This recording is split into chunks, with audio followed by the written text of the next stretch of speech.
SCP-596. Estatua de regeneración maldita. Clasificación del objeto. Seguro. Procedimientos especiales de contención. SCP-596 debe guardarse en una cámara de contención estándar protegida según los protocolos habituales.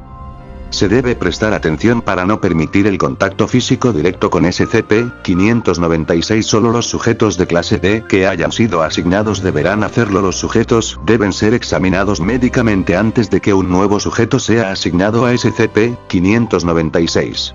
La auditoría de los 5 puede permitir una excepción especial cuando no se pueda encontrar una alternativa saludable para un sujeto único y sea requerido críticamente. Todo el material biológico derivado de SCP-596 debe manipularse de acuerdo con las directrices de seguridad de la Fundación.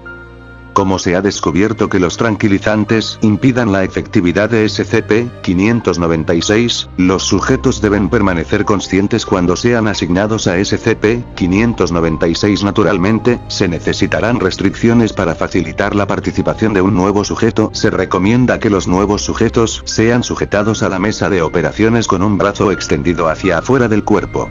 Esta posición facilita el acceso para decapitar rápidamente al sujeto. Después del uso, el lobotomizador podrá ser aplicado al tronco encefálico una vez que la regeneración llegue a un punto determinado. Para prevenir una mayor función cognitiva, el Comité de Ética de la Fundación ha determinado que esta práctica asegura un ambiente de trabajo agradable para el personal asignado.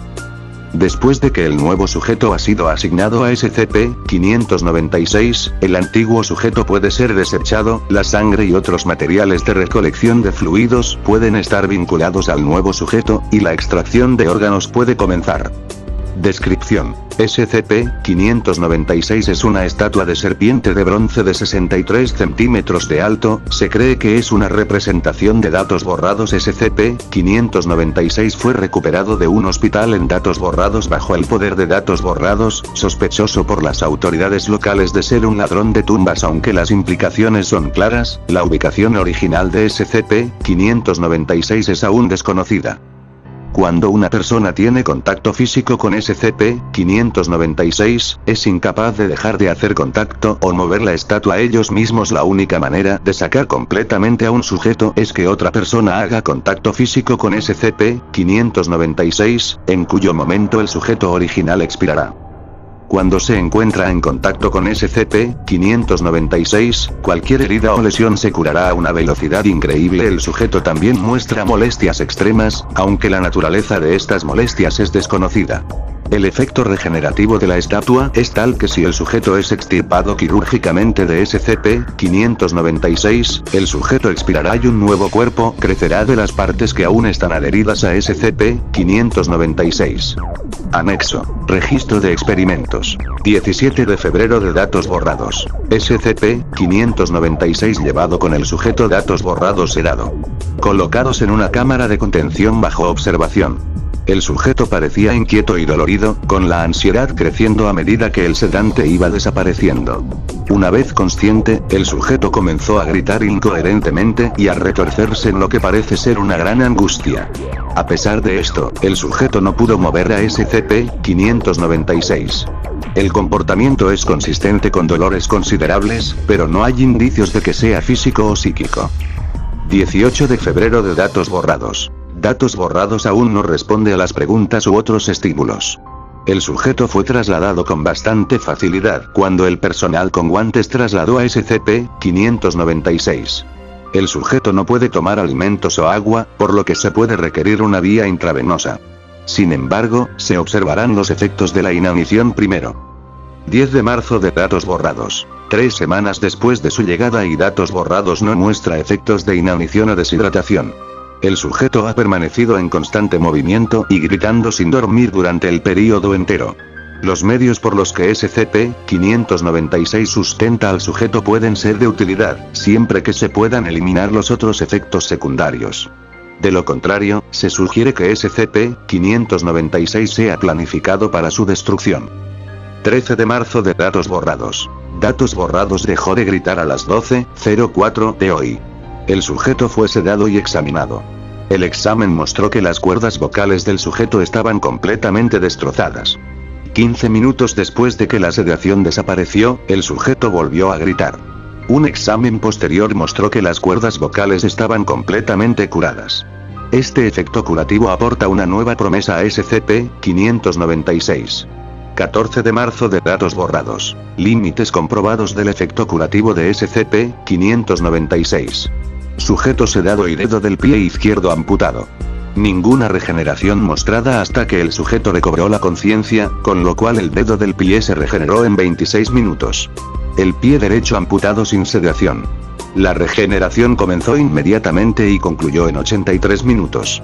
Ambas piernas fueron amputadas y regeneradas simultáneamente en 297 minutos. Parece que la regeneración en un área no se ve frenada por lesiones en otros lugares. 15 de marzo de datos borrados. Los brazos amputados de datos borrados se usaron para sostener al SCP por debajo del codo. El cuerpo del sujeto murió inmediatamente. La autopsia no mostró ninguna causa identificable de muerte. Se comenzó la regeneración de los antebrazos adheridos.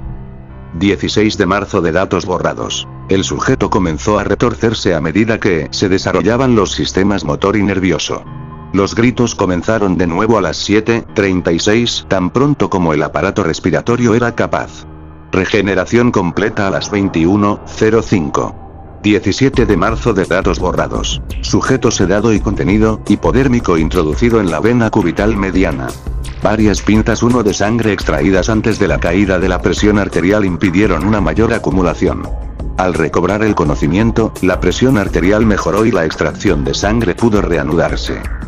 18 de marzo de datos borrados. El sujeto ha producido 72 pintas de sangre en las últimas 24 horas. Claramente, el poder regenerativo de SCP-596 también acelera la producción de sangre. Solicito un sujeto de clase D de sangre tipo O negativo. 19 de marzo de datos borrados. Clase D inmovilizado asignado a SCP-596. Datos borrados suelta inmediatamente a SCP-596 y expira. Con múltiples puntos de extracción, el sujeto de clase D deberá poder proporcionar a la Fundación un suministro constante de sangre O negativa universal para transfusiones y experimentación. Si se requiere plasma sanguíneo universal, se recomienda mantener a mano un clase D del grupo sanguíneo AP. 12 de abril de datos borrados. Mientras la producción de sangre continúa, hay dificultades para establecer el programa de extracción de órganos. Incluso mientras están atados, los procedimientos quirúrgicos son difíciles mientras el sujeto continúa retorciéndose. Cortar las manos permite la recolección de un cuerpo completo de órganos a la vez, pero interrumpe la producción de sangre. La decapitación parece ser la mejor solución, pero la regeneración impredecible del tronco encefálico continúa causando dificultades. Fecha: 13 de abril de datos borrados de Dr. John Drake A. Peticiones de desarrollo técnico de la Fundación Asunto. SCP-596, extirpación automática del tronco encefálico. Buenas chicos, ¿hay alguna posibilidad de que los cerebritos técnicos puedan armar algo para cortar una cabeza y evitar que vuelva a crecer? Lo hemos estado haciendo manualmente hasta ahora, y se está volviendo bastante tedioso, por no hablar de hacer que todos se sobresalten si el proceso se olvida y el pobre desgraciado empieza a gritar de nuevo. Por favor, consulten la documentación adjunta, que ha sido censurada de acuerdo para el nivel 1 y superiores. Saludos Dr. John Drake. Fecha: 13 de abril de datos borrados de Desarrollo técnico de la Fundación A. Dr. John Drake Asunto. Re. SCP-596, extirpación automática del tronco encefálico. Su solicitud ha sido recibida y aprobada. Un técnico se pondrá en contacto con usted en breve. Fecha: 21 de abril de datos borrados de Mike Smith, DTFA. Dr. John Drake Asunto. Re. SCP-596, extirpación automática del tronco encefálico. Dr. Drake. Su solicitud completa ha sido contestada. Consulte las especificaciones adjuntas. Aunque el dispositivo no pueda efectuar la decapitación inicial, la consulta con el personal médico asignado a SCP-596 determinó que un dispositivo más pequeño que pudiera permanecer dentro de un cráneo regenerado sería más útil. Por favor, complete la revisión del rendimiento para el equipo desarrollado dentro de 30 días. Mike Smith. Fecha: 26 de abril de datos borrados de Dr. John Drake A. Mike Smith, DTF Asunto. Re. SCP-596, extirpación automática del tronco encefálico. Hola Mike, qué magnífica revisión para el nuevo dispositivo. El personal ha empezado a llamarlo el lobotomizador, aunque eso es obviamente técnicamente inexacto. Pensé que el sistema de succión para remover la materia pura del cerebro era bastante ingenioso. Como sus especificaciones señalaron, al permitir la regeneración de la cabeza, ahora podemos extraer los ojos y las yemas de los dientes del sujeto. Sigan con el buen trabajo, Dr. John Drake.